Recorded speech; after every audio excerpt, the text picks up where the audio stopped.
Ashamaan akkam jirtu dhaggeeffattootaa fi daawwattoonni chaanaalii keenya baggara chaanaalii keenyaatti nagaan deebitan siniin jecha har'a immoo odeeffannoo bareedduu fi oduuwwan baay'een kan nama gammachiisaniif kan nama hawwatan hedduu isaanii isiniif hin dhufnee jira jechuudha.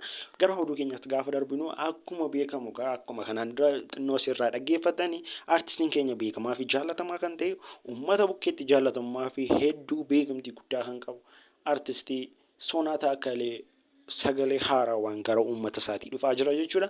Akkuma beekamu artistiin keenya kun kanaan dura muuziqaa fi sagaleewwan garaagaraa uummata keenyaaf ta'uudhaan akkasumas kan akka dhiyeenya kanallee warra boolee sirba tokko baasellee sirbichi gara view miliyoona 23 fi isaa ol argachuu danda'eera jechuudha. Artistiin keenya beekamaan kun amma immoo sagalee haarawaa fi daran bareedaa kan ta'e qabatee uummata isaatti dhufaa jira jechuudha.